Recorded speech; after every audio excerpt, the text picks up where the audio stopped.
agar menjaga baik-baik keponakannya itu. Karena Muhammad kelak di suatu saat nanti akan menghadapi banyak gangguan dan rintangan. Istriku, Muhammad sudah berusia 25 tahun. Aku pikir sudah saatnya dia untuk menikah. Betul, suamiku. Namun, dengan siapakah dia akan kita jodohkan? Kemarin Khadijah mengirimkan utusannya dan menyatakan keinginan Khadijah untuk menjadikan Muhammad sebagai suaminya. Hah? Khadijah? Khadijah yang mulia itu?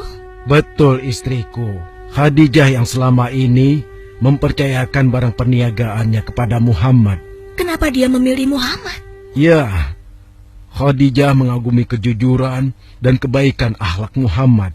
Menurutmu sendiri bagaimana? Aku pikir Khadijah adalah wanita terbaik bagi Muhammad.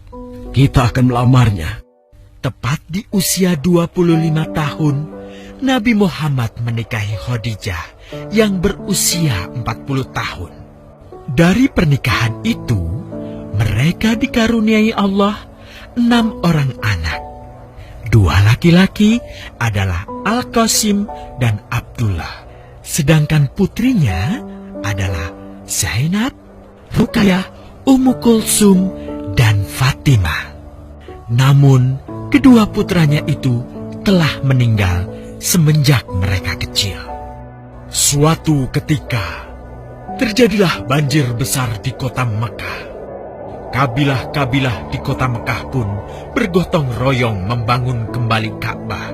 Setelah pembangunannya selesai, terjadilah perselisihan antara pemuka kabilah tentang siapakah yang paling pantas meletakkan Hajar Aswad di Ka'bah. Abu Thalib, apa yang harus kita lakukan? Kita sudah bicarakan hal ini selama 5 hari, namun tidak ada titik temu. Aku khawatir akan terjadi pertumpahan darah.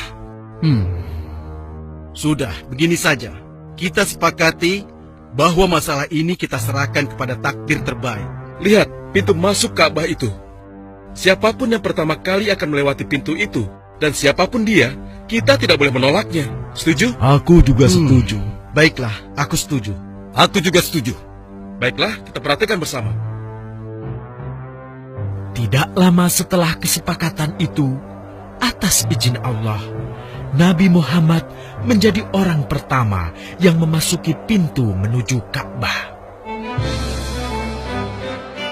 Alhamdulillah, segala puji bagi Allah. Ternyata Muhammad, dan memang dia adalah orang yang tidak pernah kita temui ada celah. Betul? Betul. Iya, betul. Nabi Muhammad pun menerima kepercayaan itu. Dengan kebijaksanaannya, Nabi Muhammad meminta sehelai kain, lalu meletakkan Hajar Aswad di atasnya.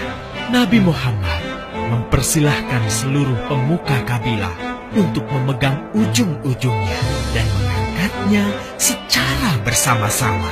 Setelah sampai pada sudut Ka'bah, giliran Nabi Muhammad meletakkan Hajar Aswad di tempatnya semula. Terhindarlah perpecahan di kota Mekah. Meskipun demikian, kegelisahan masih terus menggelayuti hati Nabi Muhammad. Kejahiliahan ada di mana-mana. Kezaliman dan kemaksiatan terus berlangsung. Ia tak habis pikir. Nabi Muhammad mulai merenung dan menyendiri untuk menghindar dari perilaku jahiliyah. Nabi Muhammad memilih tempat di sebuah goa di atas bukit sekitar Mekah. Goa Hiro. Dari mulut goa itulah Nabi Muhammad bisa memandangi kota Mekah yang dicintainya dengan pandangan yang lebih luas. Hingga suatu ketika, sesuatu yang tidak pernah terbayangkan sebelumnya terjadi. Tiba-tiba, goa itu menjadi terang benderang. Kemanapun arah mata melihat, di sanalah cahaya itu ada. Itulah malaikat Jibril. Jibril berkata, "Bacalah." Dengan gemetar, Nabi Muhammad berkata, Aku tidak bisa membaca. Malaikat Jibril lantas merangkul Nabi Muhammad SAW dengan kuat hingga nafas beliau sesak. Seraya berkata lagi, "Bacalah." Sampai akhirnya Malaikat Jibril membantunya setelah merangkulnya dan menyuruhnya membaca hingga 3 kali. Kemudian Malaikat Jibril membantunya membaca. "Bacalah dengan menyebut nama Tuhanmu yang menciptakan. Dia telah menciptakan manusia dari segumpal darah. Bacalah, dan Tuhanmu lah yang paling pemurah, yang mengajarkan manusia dengan perantaraan Al-Qalam. Dia mengajarkan kepada manusia apa yang tidak diketahuinya." Kalimat suci telah terucap, resmilah sudah. Dari dalam Gua Hiro, Allah mengangkat Nabi Muhammad SAW sebagai penuntun dari kegelapan menuju cahaya, dari keburukan menjadi kebaikan, dan dari kesengsaraan menuju ke keselamatan.